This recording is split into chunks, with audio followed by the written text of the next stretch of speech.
नमस्ते और आज के इस बेहद दिलचस्प चर्चा में आपका स्वागत है। आज हम एक बहुत ही कमाल के सफर पर निकलने वाले हैं।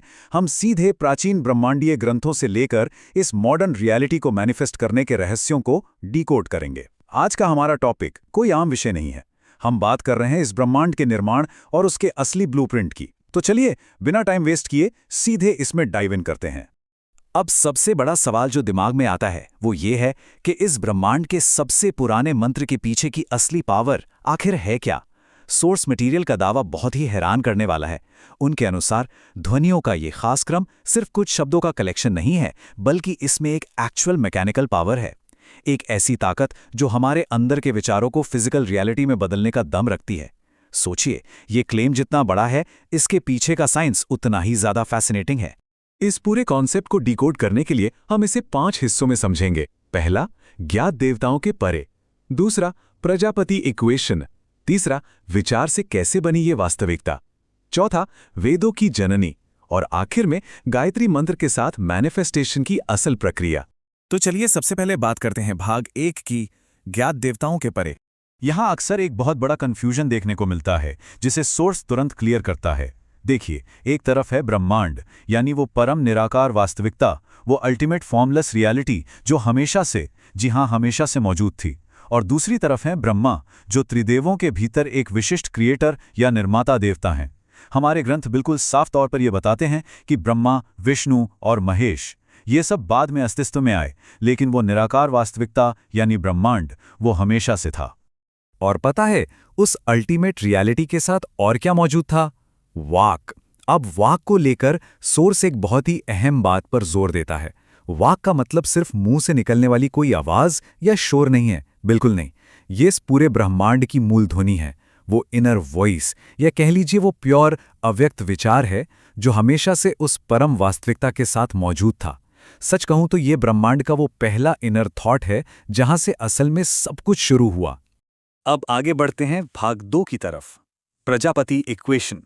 यहां पर साइंस और हमारे प्राचीन ज्ञान का एक बहुत ही अद्भुत कनेक्शन देखने को मिलता है। एक तरफ हमारी जानी मानी दिव्य त्रिमूर्ति है, ब्रह्मा, विष्णु और महेश, और दूसरी तरफ है मॉडर्न साइंस का एटॉमिक स्ट्रक्चर, प्रोटॉन, न्यूट्रॉन और इलेक्ट्रॉन। सोर्स यहां एक बहुत ही लॉजिकल आर्ग्यूमेंट देता है कि जिस तरह साइंस में किसी एटम को मोशन में लाने के लिए बाहरी एनर्जी की जरूरत होती है, ठीक उसी तरह इन तीनों देवताओं को भी एक्टिव होने के लिए एक एक्सटर्नल एनर्जी की सख्त जरूरत थी। और जब त्रिमूर्ति यानी ब्रह्मा, विष्णु और महेश को शक्ति यानी वो बाहरी ऊर्जा और वाक यानी वो आंतरिक विचार, इन दोनों के साथ मिला दिया जाता है, तो ये सब मिलकर एक सिंगल यूनिफाइड क्रिएटर स्टेट बनाते हैं। ग्रंथों में इसी कंप्लीट और इंटीग्रेटेड स्टेट को प्रजापति का नाम दिया गया है। तो आसान शब्दों में कहें, प्रजापति कोई एक अलग एंटिटी नहीं है, बल्कि इन सभी कॉस्मिक एलिमेंट्स का एक कंबाइंड फॉर्म है। अब आते हैं भाग 3 पर और समझते हैं कि विचार से वास्तविकता कैसे बनी। सृष्टि के निर्माण का ये प्रोसेस स्टेप बाय स्टेप बड़ा ही क्लियर है। स्टेप 1, आंतरिक विचार या वाक। प्रजापति ने अपनी शक्ति के साथ मिलकर सबसे पहले अंदर ही अंदर ये सोचना शुरू किया कि ये सृष्टि कैसी होनी चाहिए। स्टेप 2, इस आंतरिक कल्पना से एक बहुत ही स्ट्रॉन्ग डिजायर यानी प्रबल इच्छा पैदा हुई। दिलचस्प बात यह है कि प्राचीन ग्रंथों में इस इंटरनल प्रोसेस को समझाने के लिए बहुत ही कोडेड तरीके से प्रेगनेंसी या गर्भवती शब्द का इस्तेमाल किया गया है, जिसका मतलब यहाँ विचारों के गर्भ से है। और फिर फाइनली आता है स्टेप 3, फिजिकल रियलिटी, जब वो प्रबल इच्छा बाहर आकर एक असल भौतिक सृष्टि में बदल गई। इस विशाल और थोड़े कॉम्प्लेक्स कॉन्सेप्ट को आसानी से समझने के लिए सोर्स ने एक मूर्तिकार का बहुत ही शानदार उदाहरण दिया है। सोचिए, जब कोई मूर्तिकार मिट्टी को छूता भी नहीं है ना, उससे बहुत पहले ही वो खूबसूरत मूर्ति उसके दिमाग में पूरी तरह से शेप ले चुकी होती है। बिल्कुल ऐसा ही हुआ था। ये फिजिकल यूनिवर्स बाहर बनने से बहुत पहले ही प्रजापति के अंदर वाक के रूप में बन चुका था।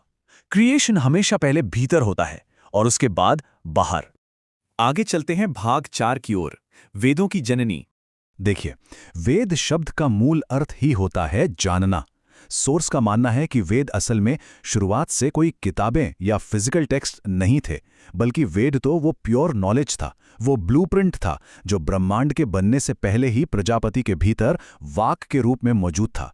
वो जो एकदम ओरिजिनल फाउंडेशनल नॉलेज था ना, असल में वही वेद है। तो फिर सवाल उठता है कि ये नॉलेज दुनिया तक एक प्रॉपर स्ट्रक्चर में कैसे पहुंचा। यहां सोर्स ने एक मॉडर्न बायोपिक का बड़ा ही रिलेट करने वाला एग्जाम्पल दिया है। जैसे मान लीजिए कोई फिल्म किसी व्यक्ति की पूरी लाइफ स्टोरी, उसके अप्स एंड डाउन्स को एक स्ट्रक्चर तरीके से दिखाती है ना, ताकि ऑडियंस उसे आसानी से समझ सके, है ना। ठीक उसी तरह महर्षि वेदव्यास ने इस ब्रह्मांड के उस इतने विशाल और कॉम्प्लेक्स ब्लूप्रिंट को 4 अलग-अलग हिस्सों में डिवाइड कर दिया, ऋग्वेद, यजुर्वेद, सामवेद और अथर्ववेद, ताकि हम सब उसे समझ सकें। अब अगर हम इन सारे डॉट्स को कनेक्ट करें तो हमें समझ आता है कि इस खास मंत्र को सर्वोच्च उपाधि क्यों दी गई है। स्टेप 1 वाक इस पूरी सृष्टि का बेस है। स्टेप 2 गायत्री का बेस भी वाक ही है, क्योंकि गायत्री का सीधा कनेक्शन साउंड और चैंटिंग से है।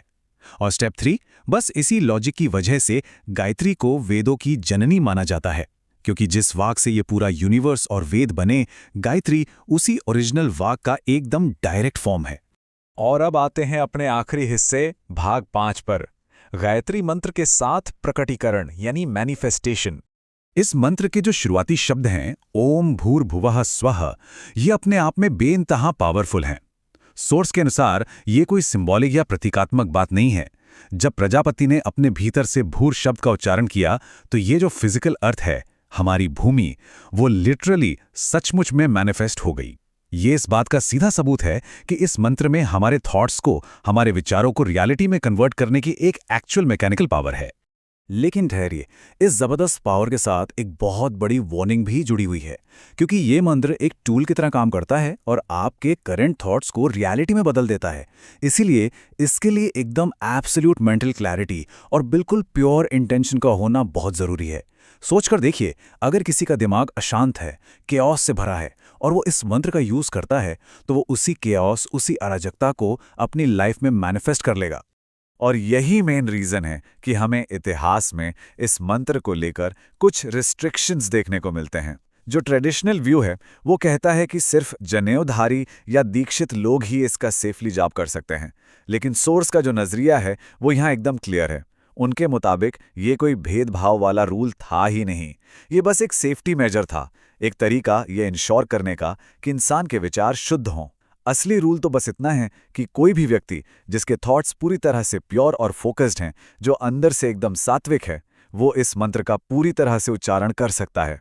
तो ये पूरी डीप एनालिसिस हमें एक बहुत ही प्रोफाउंड और सोचने पर मजबूर कर देने वाले सवाल पर लाके खड़ा कर देती है। अगर आपके विचार इसी पल, अभी के अभी रियलिटी बन जाएं, तो क्या वो इतने प्योर और क्लियर हैं कि उन्हें मैनिफेस्ट किया जा सके? ये सवाल सिर्फ सोचने के लिए नहीं है, बल्कि उस विशाल कॉस्मिक पावर का एक आईना है जिसे आज हमने डिकोड किया है। इस ब्रह्मांडीय ब्लूप्रिंट और वाह की पावर को समझने के इस कमाल के सफर में हमारे साथ जुड़ने के लिए आपका बहुत बहुत शुक्रिया।